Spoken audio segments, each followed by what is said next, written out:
ത്രിയേക ദൈവതിരുനാമത്തിന് മഹത്വം ഉണ്ടാവട്ടെ. ഈ യോഗത്തിൻ്റെ അധ്യക്ഷൻ അഭിവന്യ ഡോക്ടർ യൂഹാനൻ മാർ ക്രിസോസ്റ്റമോസ് തിരുമേനി, അനുഗ്രഹ പ്രഭാഷണം നിർവഹിക്കുന്ന അഭിവന്യ ഡോക്ടർ യൂഹാനൻ മാർ തെവദോറോസ് തിരുമേനി,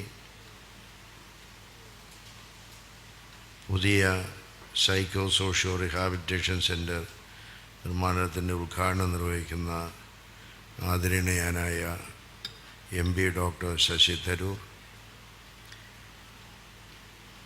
ആശംസകൾ അർപ്പിക്കുന്ന ഡോക്ടർ കീവർഗീസ് മാർ ബർന്നബാസ് തിരുമേനി, association secretary advocate Bijuman,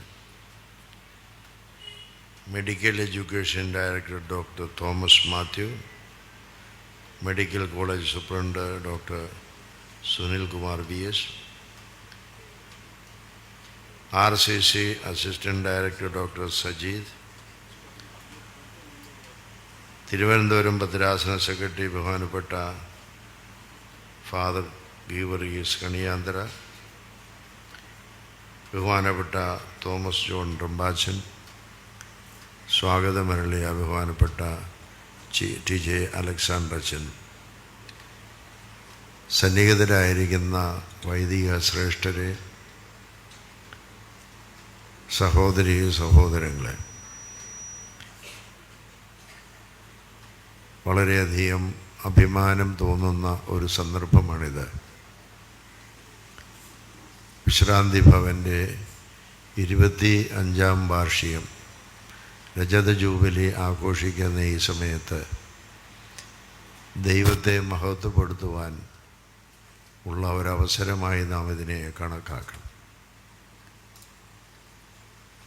Malankara സഭയുടെ കാരുണ്യ പ്രവർത്തനങ്ങളുടെ ഭീഷ്മാചാര്യരായിരുന്ന അഭിവന്യ ഭാഗ്യസ്മരണാർഹനായിരിക്കുന്ന ഒസ്താത്യോസ് തിരുമേനിയുടെ ദീർഘവീക്ഷണത്തിൽ ഉൾപ്പെട്ട ഒരു സ്ഥാപനമാണിത് എന്നുള്ളത് അഭിവന്യ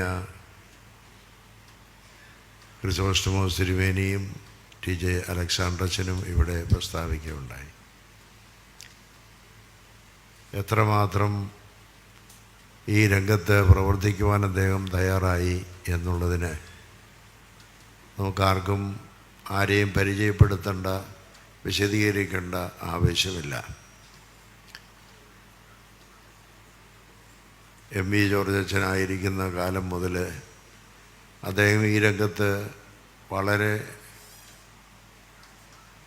സമർത്ഥമായും സമർപ്പണ ബോധത്തോടുകൂടിയും പ്രവർത്തിച്ചതിൻ്റെ ഫലമായിട്ട് എത്രയോ ആളുകളിലാണ് ഈ സഭയുടെ ഈ ദൗത്യം മനസ്സിലാക്കി കൊടുക്കുവാനായിട്ട് അദ്ദേഹത്തിന് കഴിഞ്ഞത്. പരിശുദ്ധ സഭയുടെ ഈദൃശ പ്രവർത്തനങ്ങൾ എന്നും പ്രാരംഭകനായിരുന്നത് പരിശുദ്ധ പരിമല തിരുമേനിയായിരുന്നു എന്ന് നമുക്കറിയാം. പാവപ്പെട്ടവരെ, വിവിധ തരത്തിൽ പ്രയാസപ്പെടുന്നവരെ സ്വന്തം നിലയിൽ അദ്ദേഹം സഹായിക്കുകയും അവർക്ക് വേണ്ടി അനേക പ്രവർത്തനങ്ങൾ ആരംഭിക്കുകയും ചെയ്തു എന്ന് നമുക്കറിയാം. അതിനുശേഷം അദ്ദേഹത്തിൻ്റെ ഒരു ശിഷ്യൻ കൂടിയായിരുന്ന അൽവാറീസ് മാർ യൂലിയോസ് തിരുമേനി ഗോവയിൽ ചെയ്തതായ സാമൂഹ്യ സേവന പ്രവർത്തനങ്ങൾ അനുപമമാണ് എന്നുള്ളതിന് സംശയമൊന്നുമില്ല. അദ്ദേഹത്തിൻ്റെ കാലഘട്ടത്തിന് ശേഷം സഭയിൽ പാവപ്പെട്ട ജനങ്ങളെ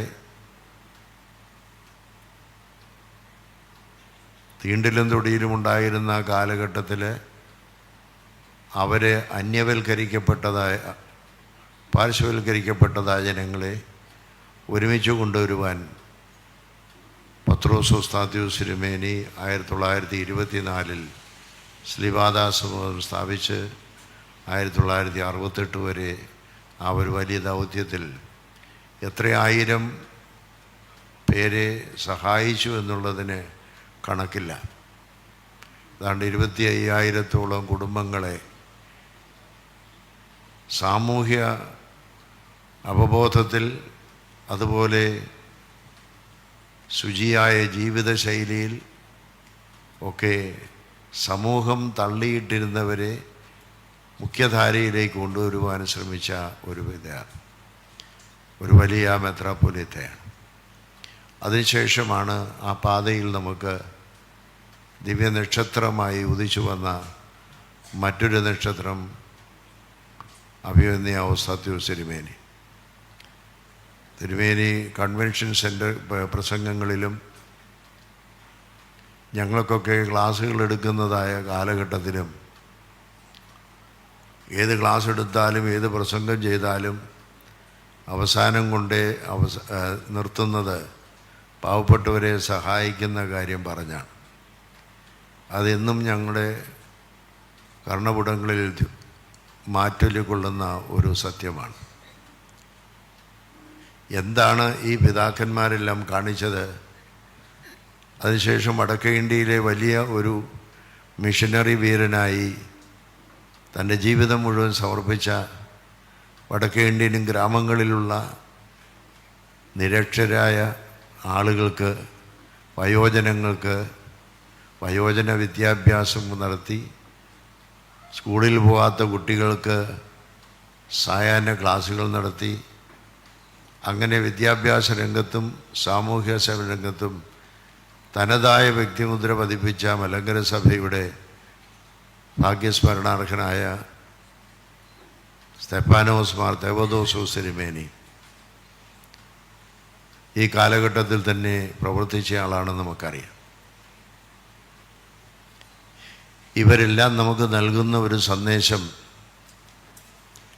അതതിൻ്റെ പരിപൂർണതയിൽ സമർപ്പിക്കുവാനും അത് യാഥാർത്ഥ്യമാക്കുവാനുമാണ് ഇവിടെ ഈ ഒരു സ്ഥാപനം ഉണ്ടായത്. 16 സെൻറ്റ് സ്ഥലം സൗജന്യമായ വിലയിൽ ഇത് ലഭിക്കുകയും ഇപ്രകാരം അത് ആരംഭിച്ചിട്ട് 25 വർഷം പൂർത്തിയാകുമ്പോൾ ഏതാണ്ട് 4,500 പേരോളം ഇതിൻ്റെ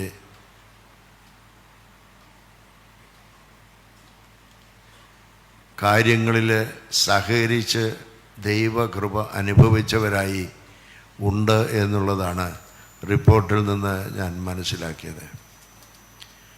എത്രയോ വലിയ ഒരു കാര്യമാണ് നമുക്ക് ചെയ്യാൻ കഴിഞ്ഞത്. എന്നാൽ ഒരു കാര്യം നമ്മൾ പലപ്പോഴും മറന്നു പോകുന്നുണ്ട് എന്ന് എനിക്ക് തോന്നുകയാണ്. കാരണം ഇതൊക്കെ നമ്മൾ ചെയ്യുന്നത് ഏതോ പുണ്യം ചെയ്യുകയാണെന്നുള്ള ഒരു തെറ്റിദ്ധാരണ നമ്മുടെ മനസ്സിലുണ്ട്. ഇങ്ങനെയൊക്കെയുള്ള കാര്യങ്ങൾക്ക് സംഭാവന കൊടുക്കുന്നതും അവരെ പരിചരിക്കുന്നതും അവരെ വളർത്തുന്നതും അവരെ കഴുകി വെടിപ്പാക്കുന്നതും ഒക്കെ നമ്മൾ ചെയ്യുന്ന ഏതോ വലിയ പുണ്യമാണ് എന്നുള്ള ഒരു തെറ്റിദ്ധാരണയുണ്ട്. ഇത് പുണ്യമൊന്നുമല്ല, ഇതെൻ്റെ സ്വഭാവത്തിൻ്റെ ഭാഗമാണ്. മനുഷ്യൻ്റെ മുഴുവനും സ്വഭാവത്തിൻ്റെ ഭാഗമായി തീരേണ്ടതാണ്. ഞാനായിരിക്കുന്നത് അനേകം ആളുകളുടെ സഹായം കൊണ്ടാണ്. ഉസ്താദ് തിരുമേനി തന്നെ അത് പറഞ്ഞു. ഇവിടെ ഇരിക്കുന്ന നമ്മളെല്ലാവരും ആരുടെയോ നമ്മളറിയാത്ത ആളുകളുടെ സഹായം കൊണ്ട് വന്നവരാണ്. അവരുടെ വിയർപ്പിൻ്റെ വിലയാണ് നമ്മളിന്ന് അനുഭവിച്ചു കൊണ്ടിരിക്കുന്നത്. അത് നമ്മൾ മനസ്സിലാക്കുന്നില്ല. നമുക്ക് സ്വന്തമായി ഭക്ഷണം ഉണ്ടാക്കാനോ അല്ലെങ്കിൽ നമുക്ക് വസ്ത്രം ഉണ്ടാക്കാനോ ജീവിതത്തിൽ നമുക്ക് എന്തെങ്കിലും ചെയ്യാനോ നമുക്ക് സാധിക്കുകയില്ല. പണം കൊടുത്താണ് നമ്മൾ വാങ്ങിക്കുന്നതെന്ന് പറഞ്ഞാൽ എന്നാൽ പിന്നെ ഭക്ഷണമായിട്ട് കഴിച്ചാൽ പോരെ?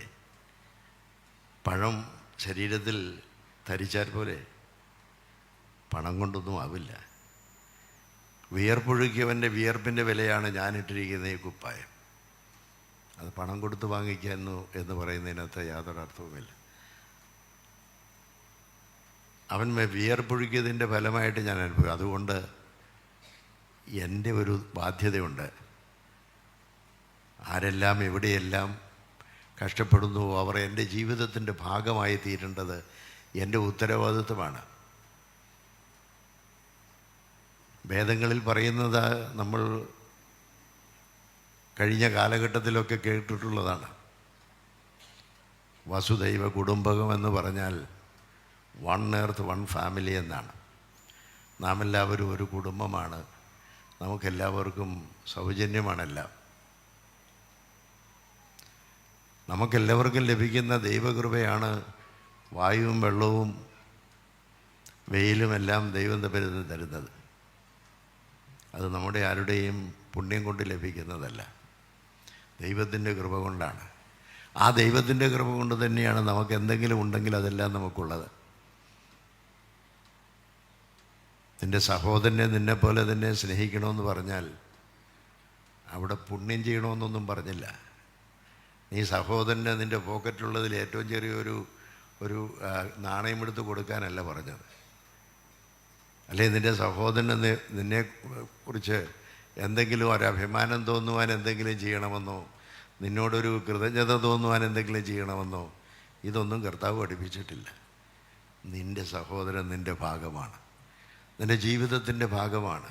അതുകൊണ്ട് നമ്മളാരും ചെയ്യുന്നത് ഒരു പുണ്യവുമല്ല. നമ്മൾ നമ്മുടെ ദൗത്യം നിർവഹിക്കുന്നു, നമ്മുടെ സ്വഭാവം പ്രകടിപ്പിക്കുന്നു. ആ സ്വഭാവം പ്രകടിപ്പിക്കുന്നതിൽ നമ്മൾ ഒരുപക്ഷെ താമസിച്ചു പോകുന്നു, മറന്നു പോകുന്നു, മറന്ന് ഈ ലോകത്തിൽ നിന്ന് മരിച്ചു പോകുന്നു, ജീവിച്ച് ഈ ലോകത്തിൽ അത് സ്വാധീനിച്ചു പോകുന്നു. അങ്ങനെയുള്ളതായിരിക്കുന്ന കാര്യങ്ങൾ എൻ്റെ സ്വഭാവത്തിൻ്റെ ഭാഗമാണിത് എന്ന് ചിന്തിച്ച് പ്രവർത്തിച്ച വലിയ ജ്യോതിഷികളാണ് ഞാൻ മുമ്പേ പറഞ്ഞ പിതാക്കന്മാർ. അവരവരുടെ ജീവിതത്തിൻ്റെ ഭാഗമായി എല്ലാത്തിനെയും കണ്ട് പ്രവർത്തിച്ചവരാണ്. ആരുടെയും പ്രശംസയും ആരുടെയും പ്രതിഫലവും പ്രതീക്ഷിച്ചുകൊണ്ടല്ല. അതുകൊണ്ട് നമുക്കൊരു ഉത്തരവാദിത്വമുള്ളത് കർത്താവ് പറഞ്ഞ വാക്യമാണ്, നിങ്ങളുടെ സ്വർഗസ്ഥനായ പിതാവ് മനസ്സലിയുള്ളവനാകുന്ന പോലെ നിങ്ങളും മനസ്സലിയുള്ളവരാകുവിനെന്ന്.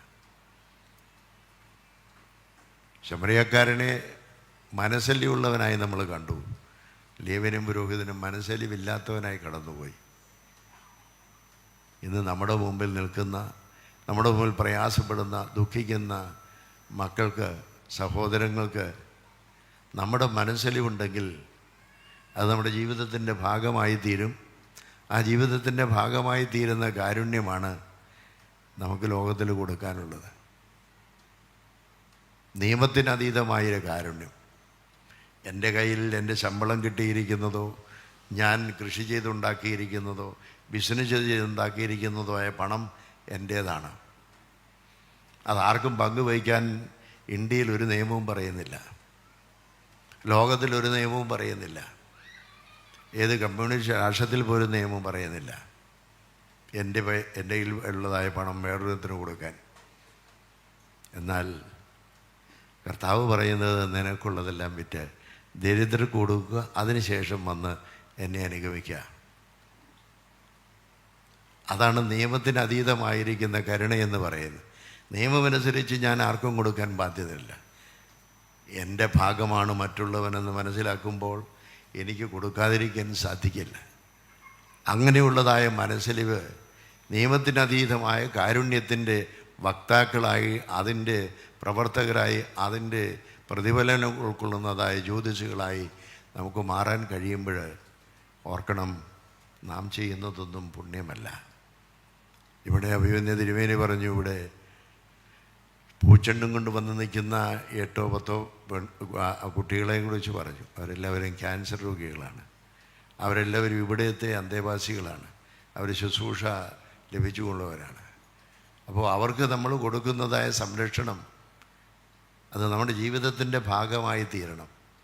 അത് അതിൽ നിന്ന് എന്തെങ്കിലും നമുക്ക് നേടാനാണ് എന്ന് വിചാരിച്ചാൽ നമ്മുടെ ദൗത്യം പരാജയപ്പെടുകയാണ്.